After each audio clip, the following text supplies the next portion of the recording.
बिस्मिल्लाहिर्रहमानिर्रहीम। अस्सलाम वालेकुम। आप देख रहे हैं हालात। मैं हूं सईद चौधरी। वज़ीर-ए-आज़म मियां शहबाज शरीफ ने 190 मिलियन पाउंड यानी 60 अरब रुपए की लागत से दानिश यूनिवर्सिटी बनाने का ऐलान किया था।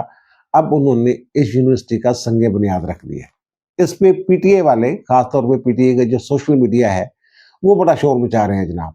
और वो कह रहे हैं कि जनाब, हम यूनिवर्सिटी बना रहे थे तो वो हराम थी, इन्हीं पैसों से आप यूनिवर्सिटी बना रहे हैं तो वो हलाल है। वो कहते हैं इशू ये था कि हमारी यूनिवर्सिटी जो है वो सीरतुल नबी की तालीम के लिए हम बना रहे थे। ये इशू है वो उनके बकौल। ये असल मामला है क्या, हकायक क्या हैं, वो आपके सामने रखेंगे। कुछ सीनियर सहाफ़ी भी इस प्रोपेगेंडा में आ गए हुए हैं कि जनाब 190 मिलियन पाउंड जो है वो किस सूबे को जाने चाहिए थे, इस पर भी बात करेंगे। और दूसरा, इमरान खान के खिलाफ तौहीन अदालत का एक केस चल रहा है। जब ये पेशावर से भी लेके आ रहे थे एहतजाजी जुलूस, इस्लामाबाद में दाखिल होना था और इस्लामाबाद हाई कोर्ट ने फिर एक हुक्म जारी किया था।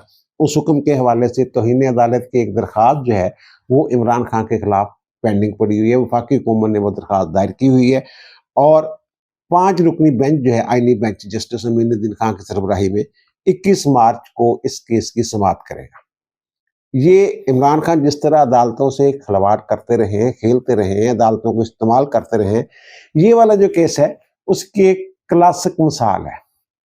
इमरान खान साहब अदालतों से कैसे झूठ बोलते रहे, कैसे अदालतों को इस्तेमाल करते रहे, इस पर भी बात करेंगे। लेकिन इससे पहले हम बात करेंगे जाफर एक्सप्रेस वाला मामला है। एक दिन पहले जो DGSPR हैं उन्होंने और सरफराज बुगटी जो वज़ीर आला हैं, उन्होंने एक मुश्तरका प्रेस कॉन्फ्रेंस की है, तमाम हकायक जो है वो सामने रखे हैं। अब इशू ये है कि जो BLA है, BLA ये 2 ग्रुप बन गए हुए ना BLA में। ये 55 साल पहले जो बलूचिस्तान लिबरेशन आर्मी है, ये अब की बात नहीं है, ये 55 साल पुरानी तंजीम है, कलदम दहशतगर्द तंजीम। एक ग्रुप को जो है वो उसकी सरबराही जो है वो हरब यार मरी के पास है और दूसरा ग्रुप जो है वो बशीर ज़ेब के पास है। और ये जो जाफर एक्सप्रेस में हमला हुआ था, ये बशीर ज़ेब ने वाला जो ग्रुप है उसने इसकी जिम्मेदारी कबूल की है। तो दादोशुमार आपके इल्म में है और DGSPR ने एक मरतबा फिर अपनी प्रेस कॉन्फ्रेंस में तमाम तफसीलात जो है वो बयान की थी। DGSPR साहब कह चुके हुए हैं कि रूल्स ऑफ गेम जो हैं वो तब्दील हो गए हैं। और मैंने अपने पिछले व्लॉग में ये अर्ज भी किया था, जनाब बुनियादी आईनी हकूक या इनके साथ को नरमी या फिर इनके साथ मुज़ाकरात या फिर इनको एंगेज करना, ये बातें अब भूल जाएं। तो अब इतला ये है, इतलात हैं, ये कंफर्म नहीं है कि जो BLA के सरबराह हैं बशीर ज़ेब ग्रुप के, वो इराक में हैं, कहीं भगोड़े हैं। तो पता ये चला है जनाब वो वहाँ कत्ल हो गए। जो रूल्स ऑफ गेम की तब्दीली की बात की जा रही है, जो उसका शाखसाना हो सकता है। और दूसरी बात यह है कि ये जो फितनतुल खारिज है खैबर पख्तूनख्वा वाले, उनके खिलाफ तो रोजाना ऑपरेशन होते हैं, लेकिन जो BLA वाले हैं इनके खिलाफ कोई मुनज़्ज़म बड़ा ऑपरेशन अब तक नहीं किया था हमारी फौज ने। अब ये पता चला है कि वो बड़ा ऑपरेशन जो है वो शुरू कर दिया गया है। बहुत सारी जगहों पे इनका घेराव, जहाँ इतलात है ना, वो जो इंफॉर्मेशन बेस्ड कहते हैं ऑपरेशन, वो शुरू कर दिए गए हैं। और इस हवाले से आइंदा 24 घंटों में, 36 घंटों में खबरें आना जो है वो शुरू हो जाएंगी। और दूसरी जो बात यह है, जो प्रोपेगेंडे की बात है कि PTI वाले देखें आज भी वही बातें कर रहे हैं। मुकदमात भी दर्ज हो रहे हैं लोगों के खिलाफ, बल्कि मुकदमा 2-3 मुकदमा दर्ज भी हुए हैं जो इस ऑपरेशन में फौज की बजाय BLA के लोगों की हमायत कर रहे थे। लोग उनके खिलाफ मुकदमे, जब फौज को तनकीद का निशाना बनाया जा रहा था, जो लोग अपनी जानों की कुर्बानियां दे रहे हैं उन पे तनकीद की जा रही थी, तो कुछ मुकदमे वगैरह भी दर्ज हो गए। तो लेकिन मुकदमात को मंतकी अंजाम तक भी पहुंचना चाहिए। ये नहीं कि ना मुकदमा दर्ज हो जाए और फिर उनके साथ रायते शुरू हो जाए, बाद में उनको छोड़ दिया जाए, मुंतकी अंजाम तक पहुंचाया ना जाए, फिर वो बाहर आके जनाब हीरो बन के जनाब ट्वीट करते हैं, सोशल मीडिया भी एक्टिव हो जाते हैं। ये सारी चीजें देखने की जरूरत है। दूसरी PTI वाले जो शोर मचा रहे हैं जनाब, ये जो वज़ीर आज़म ने कोयटा में इजलास किया जनाब, सारा जोर जो है PTI पे रखा उन्होंने। तो भाई PTI ने अभी तक, मैं ट्वीट देख रहा था उनका जो इमरान खान का ऑफिशियल अकाउंट है, यहाँ से दुनिया जहां की बातें होती हैं, अभी तक वहां जो है वो ये जो जाफर एक्सप्रेस पे हमला हुआ है इसकी मजम्मत नहीं की इमरान खान है। और वो ट्वीट जो है, आखिरी ट्वीट उन्होंने 3 दिन पहले किया था। ये 12 मार्च का ट्वीट है जो हम आपको दिखा रहे हैं स्क्रीन पे। उसमें वो ये कह रहे हैं कि जनाब दहशतगर्दी जो एक दफा फिर जहां जड़ पकड़ रही है, कदम जमा रही है, हमारे दौर में ये हो गया था, टूरिज्म बढ़ रही थी वगैरह वगैरह, लेकिन इस वाक्य की वो मजम्मत नहीं कर रहे हैं। तो फिर जो लोग हैं ये समझ रहे हैं हक में जानब है कि ये BLI और फितनतुल खारिज जो है, TTP वगैरह, उनके साथ इमरान खान की हमदर्दियां उनके साथ है। इस पर मैंने एक विलाग भी किया था जब इन्होंने वो जो अख्तर मेंगल साहब का बयान भी मैंने सुनवाया था कि हरबियार मरी के हक में इन्होंने गवाही दी हुई है इमरान खान ने कि अगर मेरे साथ ऐसा होता तो मैं भी ऐसा करता। और इसी माइंडसेट के साथ ये इस वक्त लगे हुए हैं PTI वाले। ये ट्वीट जो हमने देखा बड़ा लंबा चौड़ा ट्वीट है, तो इसमें आखिर में जाके फिर वो ही रोना रो रहे हैं कि जनाब 90 दिन में 72 घंटे मेरी अहलिया के साथ मेरी मुलाकात होनी चाहिए तन्हाई में, ये मेरा हक है, मुझे ये हक नहीं दिया जा रहा, ये खान साहब फरमा रहे हैं। और दूसरी जो बात मैं अर्ज कर रहा था कि ये जो ना हमारा जो पता नहीं किसने स्ट्रेटेजी बनाई है मीडिया के हवाले से, वो जो BLA वाले हैं उन्होंने फिर एक कल 14 तारीख को एक उन्होंने ट्वीट किया था कि जनाब अभी जंग जारी है, पता नहीं कितने लोग हमने यरगमाल बनाए हुए हैं। तासर ये मिल रहा है उससे कि शायद वहां पे जनाब अभी जो ये दावा कर रहे हैं फौज वाले और हुकूमत के जनाब वहाँ जो ऑपरेशन है वो मुकम्मल हो गया है, रिजर्व कॉलोनी को रहा करवा लिया गया है वगैरह वगैरह, और इतने लोग जो हैं वो 33 के करीब लोग जो हैं वो जन्नत वासिल कर दिए गए हैं दहशतगर्द। तो उससे तासर ये मिलता है कि जनाब शायद वहाँ कोई अभी लड़ाई चढ़ाई जारी है। अब होना तो ये चाहिए था, मैं कह रहा हूँ स्ट्रेटजी जो बना रहे हैं ये, होना तो ये चाहिए था कि जनाब ये फौरी तौर पे ऑपरेशन के बाद जो साफी हैं वहाँ उनको लेके जाते दिखाते जनाब ये देखें ये सूरत हाल है, ये सारा कुछ है। अब मुझे एक साहब ने एक लिंक भेजा है, वो NDTV का, भारत का टीवी है, वो जनाब दिखा रहा है वहाँ जो ये सहाफियों को लेके गए हैं, लेकिन हमारा जो मेन स्ट्रीम मीडिया है उसमें मैंने कोई रिपोर्ट नहीं देखी इस हवाले से। जितना सहाफियों को लेके गए हैं तो क्या हुआ, सारा जितनी भी देर वो रखा है उनको वहां, जितनी बातें हुई हैं, गुफ्तगू भी हुई है, मेन स्ट्रीम मीडिया में मैंने नहीं देखा। लेकिन भारत का जो टीवी चैनल है NDTV वो दिखा रहा है, और वहां एक फौजी अफसर जो हैं जो गुफ्तगू कर रहे हैं सहाफियों के साथ, वो उनका बयान जो है वो भी दिखा रहा है। ये अल्लाह ने बहुत करम किया कि उन्होंने ये अपॉर्चुनिटी भी दी हमें और हमने इनको मार भी दिया। हमारे एक जो YouTube चैनल है वो रिपोर्ट दिखा रहा है ये वाली जो है, लेकिन मेन स्ट्रीम मीडिया पे पता नहीं किसने पाबंदी लगाई हुई है, क्या मसला बना हुआ है। वो उसका जो काउंटर नैरेटिव जिसको कहते हैं, जवाबी बयानियां, वो जो BLA वाले प्रेस रिलीज जारी कर रहे हैं उसका फौरी जो जवाब था वो तो यही था ना, जो लोग गए थे वो जो रिपोर्ट है वो मुरतब करके दिखा दी जाती है। अगर जिस किसी और ने ISPR ने रिपोर्ट जो है वो तैयार करके देनी थी इनको वहां के विजिट की, तो वो टाइम पे करे ना भाई। ये अगर आपका काम ये काम आपने संभाल लिया हुआ है तो फिर टाइम पे करें, टाइम पे जवाब दें उनको, या फिर जो हमारा आजाद मीडिया है उसको काम करने दें। और दूसरी जो बात है ये कि जो तालिबान है ना उनके दरमियान इख्तलाफात की खबरें तो आती रहती हैं। पता ही चला है जो उनके वजीर दाखिला हैं सराज हकानी साहब, वो रिजाइन दे गए हो गए हैं, पहले भी वो गायब शैब हो गए थे, तो अब पता चला है कि जनाब उन्होंने रिजाइन कर दिया और वहाँ जो इख्तलाफात है उनके दरमियान वो बड़े बढ़ गए हुए हैं। वैसे वो जो है ना वहाँ वाले तालिबान जो हुकूमत है अफगानिस्तान वाली, वो लातलगी का मुसलसल इजहार कर रहे हैं। मैंने अर्ज किया ना वो जो गेम रूल्स हैं वो चेंज हो गए हुए हैं, उसके बाद इर्द गिर्द जो हमारे हमसाए हैं वहाँ परेशानी तो है। ये भी देखें आप कि खालिस्तान वाले जो हैं वो एक मरतबा फिर 1-2 दिन से मुतहर्रिक हो गए हुए हैं, उनके बयानात आना शुरू हो गए हैं। अब ये तो हमारी हुकूमत की पॉलिसी है ना, वो हमारे जो मीडिया हाउसेज हैं उनको जो खालिस्तान के रहनुमा हैं उनकी कवरेज की इजाजत देते हैं या नहीं देते, जो उसी तरह कुत्ती मार के बैठे रहने रहे, ऐसा नहीं चीजें देखने वाली हैं। और दूसरी एक चीज में और अर्ज कर दूं कि जो बलूचिस्तान में सिक्योरिटी के इंतजाम के हवाले से मुख्तलिफ कैटेगरीज हैं मुख्तलिफ इलाकों की। ये जो इलाका है ना दर्रे बोलान वाला, इसकी हिफाजत की जिम्मेदारी जो है ये लेविस फोर्स की है। अब लेविस फोर्स के हवाले से आपने सुन ही लिया होगा, हमारे वज़ीर आज़म ने जो कोयटा में खिताब फरमाया है उसमें उन्होंने भी ये कहा है कि जनाब ये जो फोर्स है 80 अरब रुपए जो है वो सालाना ये खर्चा आता है इस पे। ना उनकी ट्रेनिंग है, वाकई तो उनकी ट्रेनिंग कोई नहीं होती, ना उनके पास असला है, ना जदीद हथियार है, जदीद आलात हैं, और ना ही उनका कोई जो कहते हैं ना इंटेलिजेंस का कोई सिस्टम है। और फिर उनकी जो हाजिरी है वो 40% जो 30,000 के करीब जो है, एक तो ये है कि वो तादाद कम है। पूरे बलूचिस्तान को अगर देखें 30,000 लोग टोटल जो है वो लेवीज में है। वजीर आजम साहब कह रहे हैं, मैं नहीं कह रहा।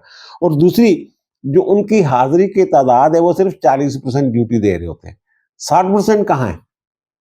ये जो लेवीज फोर्स है, ये जो वहां के सरदार हैं, ये जनाब अपने बंदे भर्ती करवाते हैं, लिस्टें देते हैं कि जनाब ये बंदा है, ये अब लेवीज फोर्स का हमारा जनाब जो है ये एहलकार हो गया होगा। और काम वो क्या करते हैं? सरदारों की कह लें आपके निजी मिलिशिया के तौर पे वो लोग काम करते हैं। और शायद इसी मकसद के लिए सरदार जो है उनको भर्ती करते हैं। वो अपने वफादार लोगों के नाम देते हैं, लिस्टें देते हैं, जनाब आप लेवीज के एहलकार होंगे। दूसरा जो मैं कर रहा था, वजीर आजम शहबाज शरीफ ने दानिश यूनिवर्सिटी का संग बुनियाद रख दिया। और ये यूनिवर्सिटी जो है ये 14 अगस्त 2026 को यानी आइंदा साल इसका जो पहला सेक्शन है वो फाल हो जाएगा, काम शुरू हो जाएगा। 100 एकड़ अराजी जो है इस यूनिवर्सिटी के लिए मुख्तस की गई है। 10 अरब रुपए का एक फंड कैम किया गया है। बाद में फंड जो है उसमें इजाफा किया जाएगा, अतियात भी लिए जाएंगे। एक ट्रस्ट के तौर पे ये यूनिवर्सिटी जो है ये काम करेगी। और जो लोग अफोर्ड कर सकेंगे उनके बच्चे फीस दे के पढ़ेंगे, मेरिट पे अगर आते हैं तो। और जो लोग मेरिट पे बच्चे आते हैं लेकिन फीस नहीं दे सकते, तो उनकी फीस और अखराजात जो है वो ये ट्रस्ट जो है ये अदा करेगा। तो अब इस पे पीटीए वालों को जनाब बड़ी तकलीफ हो गई हुई है।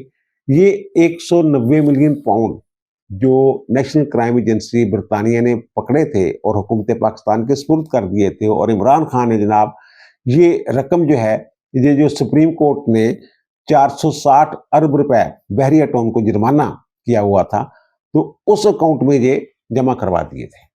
और इसके इवज क्या किया था इमरान खान साहब ने? उन्होंने जनाब ये एक ट्रस्ट अलकादर ट्रस्ट बनाया, और वहां जनाब उन्होंने 458 केनाल अराजी जो है वो ट्रस्ट बहरिया टाउन ने ट्रस्ट को दे दी। और ट्रस्टीज कौन है? इमरान खान और बुशरा बेगम। और दूसरी मजे की बात यह है कि जो अलकादर ट्रस्ट है ना, 2021 में वहां 180 मिलियन रुपए के अतियात जमा हो गए थे। और मैंने ये अर्ज किया था जनाब, ये चैरिटी के तौर पे तो अलकादर ट्रस्ट आज तक रजिस्टर्ड नहीं है, अभी तक केस चल रहा है। तो ये चैरिटी कैसे कबूल कर रहे थे? ये रिश्वत ली जा रही थी बहरिया टाउन से। और फिर दूसरा, उस वक्त 2021 की मैं बात कर रहा हूं, तो रिकॉर्ड ये बता रहे कि जनाब 41 स्टूडेंट्स थे वहां, और जो तनख्वाहें वगैरह टीचरों को दी गई थी वो थी 8.5 मिलियन रुपए जो है वो तनख्वाहें वगैरह मुलाजमों को दी गई थी। ये इनकी यूनिवर्सिटी थी, जिसको ये कहते हैं सीरतुल नबी के लिए हमने यूनिवर्सिटी बनाई थी। अच्छी बात है, ठीक है, सीरतुल नबी की तालीम के लिए कोई यूनिवर्सिटी अगर आपने बनाई थी, लेकिन अपने पैसों से बनानी थी ना। आप तो ये तौहीन कर रहे हैं एक मुकद्दस नाम की, कि जनाब चोरी के पैसों के, डकैती के जो पैसे हैं, या फिर रिश्वत के तौर पे आपने जो पैसे वसूल किए हैं, उससे आप एक अदारा कायम करने की कोशिश कर रहे हैं। पहले भी मैंने ये अर्ज किया था, अगर कोई डाकू जो है वो ये कहकर डकैती मारता कि मैंने इससे एक मस्जिद बनानी है, क्या उसकी डकैती जो है वो जायज हो जाएगी? या उस डकैती की रकम से मस्जिद जो है वो तामीर की जा सकती है? ये अब इनका जो सोशल मीडिया है वो इसी तरह का रौला शोला डाल रहा है कि अब हमारी यूनिवर्सिटी जो है हराम और इन्होंने यूनिवर्सिटी बनाई है वो हलाल है। और दूसरी ये है कि वो जो पैसे थे नेशनल क्राइम एजेंसी ने पकड़े थे, ब्लैक धन था, काला धन था, ब्लैक मनी थी, जो पाकिस्तान से लूट के लेके गए थे, और उन्होंने हुकूमत पाकिस्तान के सुपुर्द की थी। और इन्होंने वो जो चोर थे, डाकू जिनसे पकड़ा गया था, वो काला धन वो उन्हीं के अकाउंट में जमा करवा दिया। सुप्रीम कोर्ट के उस जो 460 अरब रुपए का जुर्माना हुआ था, वो जो इन्होंने जुर्माने के लिए एक अकाउंट बनाया था, वहां वो सिंध हुकूमत को जाना था। काजी फायद जिसा साहब ने कहा जनाब ये पैसे तो यहाँ आ ही नहीं सकते थे। उन्होंने वो कहा जनाब इसके वापस करो इसको, ये तो कौम को जाने का, कौमी खजाने में जाने चाहिए थे। और फिर याहिया अफरीदी साहब के दौर में वो जो इंतकाल है उन रकूम का, वो जो पैसे थे 190 मिलियन अरब रुपए वाले, वो रकम जो है वो कौमी खजाने में वापस आ गई। और वज़ीर आज़म ने इफ्ताह के मौके पे काजी साहब का भी शुक्रिया अदा किया, और याहिया अफरीदी जो मौजूदा चीफ जस्टिस हैं उनका भी शुक्रिया अदा किया। तो ये तो पैसे थे ही नहीं उनके, ये तो कौमी खजाने में पैसे आने थे। और फिर दूसरी जो बात है कि जनाब हमारे एक दोस्त हैं बड़े सीनियर जर्नलिस्ट, वो कह रहे हैं कि जनाब ये तो रकम जो है इससे यहाँ यूनिवर्सिटी नहीं बन सकती थी, ये तो सिंध हुकूमत, वो सिंध हुकूमत के पैसे नहीं थे भाई, वो सिंध हुकूमत में जो 460 अरब का जुर्माना हुआ है ना बहरिया टोन वालों को, उन्होंने अपने पल्ले से वहां जुर्माना जमा करवाना है। ये नहीं कि जनाब वो जो लूटा हुआ माल उनसे बरामद हुआ है जो हुकूमत पाकिस्तान की मिल्कियत बनता है कानून के तहत और एनसीए के कवानीन के तहत, वो तो उनको नहीं देना था, वो तो निकल आया उस हेड से, जमात से, वो कैसे उनका हो गया जनाब। और दूसरा जो ये बात करते हैं ना, ये बात करनी नहीं चाहिए कि जनाब ये पंजाबी में कहते हैं ना कि छाजे दे बोल रहे छलनी क्यों बोल रहे, कि छाछ तो बोल रहे छलनी क्यों बोल रहे, जिसमें 100 छेद। अब जब ये बात करते हैं ना, मजहबी टच देते हैं, तो बड़ी अजीब सी एक फीलिंग आती है।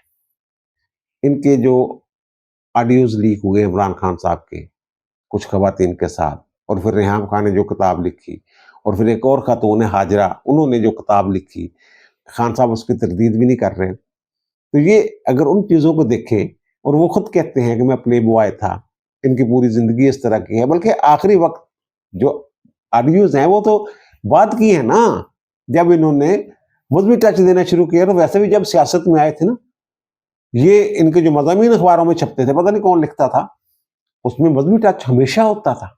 ये जो मेरे से कह रहा हूँ कि छाछ तो बोले छलनी क्यों बोले जिसमें 100 छेद, इस मुहावरे की जो अमली वजाहत है ना, वो तलाल चौधरी साहब ने की है।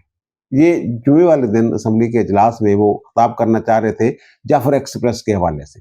उन्होंने कहा मैं जाफर एक्सप्रेस पे बात करना चाह रहा हूँ, ज़ाहिर है वो वज़ीर मुमलकत बराए दाखिला हैं, तो उन्होंने बात करनी थी ना। तो उन्होंने बात शुरू की, तो इन्होंने वही जो इनके एक पास है पुराना हथियार जनाब, शूटिंग शूटिंग ये मौका शूटिंग का था नहीं, वैसे वो तंजीम साजी वाली बात शुरू कर दी। उन्होंने कहा बिल्कुल ठीक है, मैंने तंजीम साजी सीखने के लिए ना बनी गाला में दाखिला लेना है। वहाँ के जो चांसलर है ना इमरान खान, वो मुझसे बहुत ज्यादा जानते हैं तंजीम साजी के हवाले से, और वहाँ की जो प्रोफेसर है बुशरा बेगम, मैं उनसे भी सीखना चाहता हूँ। ये सुनिए जरा क्या कहा उन्होंने। सर तंजीम साजी के लिए मैंने अभी बनीगाला दाखिला लेना है, मैंने वहां पढ़ना है अभी। अब तलाल चौधरी ने जो किया है ये कोई काबिल सताइश नहीं है, असेंबली के अंदर खड़े होकर इस तरह की बात करना। लेकिन दूसरी तरफ से मौका किसने दिया, छेड़ा किसने, को जनाब ये बात कर सके। पर इसमें ज्यादा बात नहीं करना चाहता मैं। और दूसरी बात यह है कि जो इमरान खान साहब अदालतों से कैसे खिलवाड़ करते आ रहे हैं। आपको इल्म है कि जब ये इनको उतारा गया, उसके बाद ना फिर इन्होंने जहाँ जमान पार्क में लाहौर में अपने इर्द गिर्द लोग इकट्ठे कर लिए और जनाब इलाका गैर बना दिया, अदालतों में पेश नहीं होते थे, अदालतें इंतजार करती रहती थी। लाहौर हाई कोर्ट में जनाब 3 दिन तक इंतजार करते रहे जज साहब कि जनाब साहब की जान को खतरा है। फिर इन्होंने कोई वो काली चादरें सी और फिर सर पे पता नहीं क्या एक टोप सा पहना के इस तरह ले जाना शुरू कर दिया अदालतों में, क्योंकि बहुत सारे मुकदमात होते हैं, उनमें जो जमानत वगैरह के मुकदमात होते हैं उनमें मुलजिम का खुद पेश होना जरूरी होता है। और इस्लामाबाद हाई कोर्ट में तो ये बड़ा जरूरी है कि वहां जनाब बायोमेट्रिक होती है मुलजिम की या दरखास्त गुजार की, वहां बगैर बायोमेट्रिक के इनकी दरखास्तें जो इंटरटेन की जाती थी, और 9 मई तक ये काम चलता रहा था। अच्छा, फिर इन्होंने जुडिशियल कम्प्लेक्स में हाजिरी के लिए गए तो बाहर से ही भाग आए, ना मेरी जान को खतरा है, मुझे पता चल गया यहाँ मुझे गोली मार देनी है किसी ने। अब ये कह रहे हैं जनाब मुझे अदालतों में पेश क्यों नहीं किया जाता, मुझे अदालतों में पेश करें। तो अब आपकी जान को खतरा नहीं है, उस वक्त आपकी जान को खतरा था। 9 मई तक इन्होंने अदालतों के में झूठे जो वो दिए हुए थे सर्टिफिकेट, मेडिकल सर्टिफिकेट, 9 मई को जब ये गिरफ्तार हुए हैं तो व्हील चेयर पे गए थे। आपके इल्म है ना ये बात, इस्लामाबाद हाई कोर्ट से जब पकड़े गए हैं, और उसके बाद जब उन्होंने पकड़ा है, थोड़ा सा कॉलर से पकड़ के खींचा है, तो भाई साहब भाग के जाके गाड़ी में चल के गए हैं ना जब बैठे हैं वहां। और फिर इस्लामाबाद हाई कोर्ट में जो हुआ, फिर गुड टू सी यू हुआ, जो भी बातें हुई सारी, अदालतें जो हैं वो चश्मे बरा थी इनके लिए। अब भी इस्लामाबाद हाई कोर्ट में जो है एक जज साहब जो है, उन्होंने कहा जनाब इन्हें वीडियो लिंक के जरिए फला वक्त तक जनाब जो है भेजे। फिर उन्होंने कमीशन भेज दिया जनाब जाए जाकर बयान कलमबंद करवा के। लेकिन दूसरी तरफ एक और जज साहब हैं खादम हुसैन सूरो साहब, ये लोग गए थे, जुनैद अकबर और जो रऊफ हसन साहब हैं, इस तरह के कुछ लोग गए थे ना, हमारी मुलाकात नहीं करवाई जा रही। तो मुलाकात भाई वो प्रोटोकॉल है, वो मुताबिक मुलाकात होनी है ना। लिस्ट जानी है, उन्हें मंजूरी देनी है, पता नहीं रोब वसना मिलना भी चाहता है इमरान खान का, नहीं मिलना चाहता, तुसी एक दरखास्त लेके आ गए और जस्टिस खातम हुसैन सुमरो साहब ने वो दरखास्त जो है वो मुस्तरद कर दी। उनका जनाब ये तो काबिल सुनवाई नहीं है, आप जो SOPs हैं उनके मुताबिक जाएं, मुलाकात करनी है तो वो बनती है तो करवा देंगे कानून के मुताबिक। ये क्या बात हुई जनाब, हर बात जो है वो अदालतों के साथ जनाब आप, मैं ये कह रही हूँ ये खिलवाड़ करते हैं अदालतों के साथ, उसको प्रोपेगेंडे के लिए इस्तेमाल करते हैं। अब ये देखें 26 नवंबर का कितना शोर मचाया हुआ है इन्होंने कि जनाब FIR दर्ज करें मोहसिन नकवी के खिलाफ, FIR दर्ज करें शहबाज शरीफ के खिलाफ, फलां के खिलाफ, फलां के खिलाफ। फिर ये इन्होंने प्राइवेट कंप्लेंट दायर कर दी हुई है, इस्तगासा फाइल कर दिया हुआ इन्होंने वहां सेशन कोर्ट में इस्लामाबाद में। ये इस्तगासा जो है इन्होंने 13 दिसंबर 2024 को ये फाइल किया था और उसकी 7 पेशियां हो गई हुई हैं। 7वीं पेशी पे जो गौहर साहब हैं, बैरिस्टर गौहर साहब, जिन्होंने ये फाइल किया हुआ है, उनका बयान होना होता है ना, वो बयान निकल बंद करवा रहे हैं। कल भी गुज़श्ता रोज पेशी थी उसकी, कुछ और चीजें जो हमने रिकॉर्ड पे लेनी है, ये खोसा साहब कह रहे हैं, कुछ मेडिकल सर्टिफिकेट्स हैं जनाब जो हम रिकॉर्ड पे लाएंगे तो वो ठीक है, लाए, इतनी देर हो गई है, 4 महीने तो मेरे ख्याल हो ही गए हैं इस बात को, तो अभी तक आप कलेक्ट ही नहीं कर सके मेडिकल सर्टिफिकेट और लिस्ट ही मुरतब नहीं कर सके जनाब कौन जख्मी हुआ है और कौन जो है वो वहां जाँ बाक हुआ है। ये सिर्फ प्रोपेगेंडे के लिए इन्होंने रखा हुआ है। और दूसरी जो मैं कर रहा हूँ तहीन अदालत वाला केस, ये आपको याद होगा इनकी मूव तो थी ना उन दिनों आर्मी चीफ की तब्दीली का मामला था, इनकी मूव तो थी कि आसम मुनीर साहब को जनाब आर्मी चीफ नहीं बनने देना और फैज हमीद को बनाना है। तो ये पेशावर से लेके आए थे, आपको याद होगा कि एहतजाजी जुलूस और इस्लामाबाद के बाहर जनाब इनको रोक लिया गया था और बड़ी शैलिंग शोलिंग हुई थी। तो फिर ये चले गए थे अदालत में, बंदयाल साहब चीफ जस्टिस थे, एक बेंच बना था 5 रुकनी, तो उन्होंने जनाब ये सुबह 11 बजे एक हुक्म जारी किया कि इमरान खान से पूछ के आओ जनाब, अगर हम इन्हें कहें कि जनाब आप इनको इस्लामाबाद में दाखिल होने दें तो आप रेड जोन में नहीं जाएंगे, पूछ के आओ। फिर जनाब वो उसकी दोबारा समाअत हुई, जब दोबारा समाअत 6 बजे ये हुक्म जारी हुआ। जी मैं 25 मई 2022 की बात कर रहा हूँ। सुप्रीम कोर्ट ये हुक्म जारी करती है कि जनाब ये रेड जोन में नहीं जाएंगे, ये जो इमरान खान साहब लेके आ रहे हैं जलसा, इनको जनाब आने दिया जाए और इनके लिए H9 और G9 के दरमियान कोई खाली प्लाट है, ग्राउंड है, तो वहां जनाब इनको फैसिलिटेट किया जाए, इंतजामात किए जाए, हुकूमत इंतजामात करे जनाब, वहां सिक्योरिटी जो है वो पुलिस दे और बाकी स्टेज स्टूज के लिए और माइक शाइक के जो इंतजामात हैं वो फैसिलिटेट करे हुकूमत इनको। ये हुक्म जारी हो गया। अब 26 तारीख को ये लोग जो हैं ये रेड जोन में दाखिल हो गए, PTI के जो लोग हैं, और वहां दरख्तों को आग वगैरह लगा दी इन्होंने। और 26 तारीख को इमरान खान साहब जो हैं वो जिना एवेन्यू में आके उन्होंने वो जुलूस जो है वो खत्म कर दिया। जनाब मुझे पता चला है कि फायरिंग चल रहा है, जिन्हें बंदे मर देने थे, अच्छा जी मैं जा रहा हूँ। रास्ते में ये ऐलान करते आए कि सुप्रीम कोर्ट ने जनाब ये इजाजत दे दी है हमें जलसे की इस्लामाबाद में रेड जोन में, जिस वजह से लोग पहुंचे।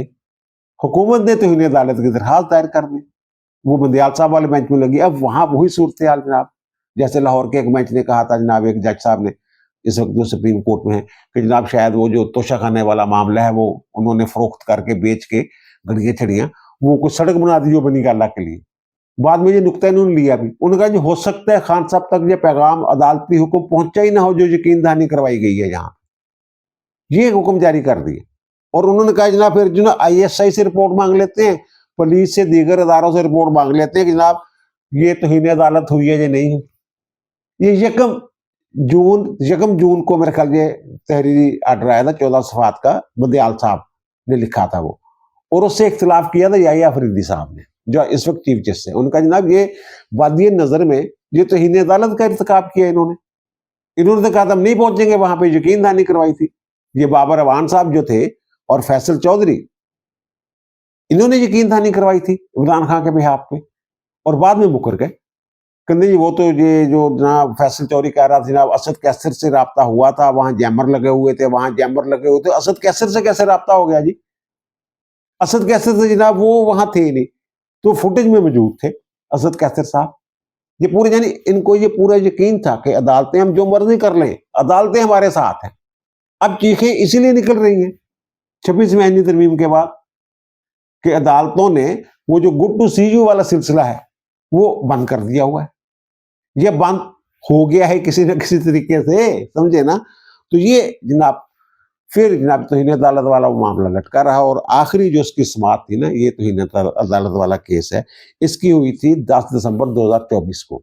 तो अमीनुद्दीन खान साहब ने जो कहा था, जनाब ये आप चलाना चाहते हैं इस केस को, तो एडिशनल अटॉर्नी जनरल थे अमर रहमान, उन्होंने कहा बिल्कुल हम संजीदा हैं, ये चलाना चाहते हैं हम केस, तो उनका देख लें, अगर आप चलाना चाहते हैं तो फिर इमरान खान को जो है वो बुलाना पड़ेगा, क्योंकि ज़ाहिर है तौहीन अदालत का मामला है, तो मुल्ज़िम का पेश होना ज़रूरी है। तो ये आप पता कर लें हुकूमत से। तो उनका ठीक है जनाब, पता कर लो। अब ये केस जो है ये लग गया हुआ है जनाब 21 मार्च को, इस केस की समाअत है। अगर अमीनुद्दीन साहब ने जो कहा था, तो फिर ये भी हो सकता है वीडियो लिंक के ज़रिए इनको जनाब जो हाज़िरी हो जाए इनकी, या फिर वो जो जैसे नुमाइंदा मुकर्रर किया जा सकता है फौजदारी केस में मुल्ज़िम की तरफ से, कोई नुमाइंदा जो है वो मुकर्रर कर दिया जाए। बहरहाल ये केस जो है ना, ये क्लासिक मिसाल है अदालती फैसले की हुकूमतुल्ली की, अदालती हुक्म को ना मानने की एक क्लासिक मिसाल ये वाला केस है। उस वक्त ही मैंने अर्ज किया था जनाब ये तौहीन अदालत है, या अफरीदी साहब की जजमेंट दुरुस्त है, लेकिन ज़ाहिर है वो गुड्डू सी वाले जज जो बैठे हुए थे, उन्होंने कहा नहीं यार पहले पता कर लें कि जनाब ये इमरान खान तक हुक्म पहुंचा भी है या नहीं पहुंचा। और उनके बैठे हुए इमरान खान साहब को क्या परवाह थी किसी की, अदालत मुकम्मल तौर पर तहफ़्फ़ुज़ दे रही थी, उनके साथ थी, जो मर्जी करो जनाब। अब अदालतें जो है वो कानून के मुताबिक फैसले करना शुरू हुई हैं, तो ये मैंने अर्ज किया है, ये चीखें मार रहे हैं। अब दीजिए मुझे इजाज़त, इंशाअल्लाह दोबारा मुलाकात होगी नए व्लॉग के साथ। अल्लाह ताला आप पर, मुझ पर, हम सब पर मेहरबान रहे। अल्लाह हाफ़िज़।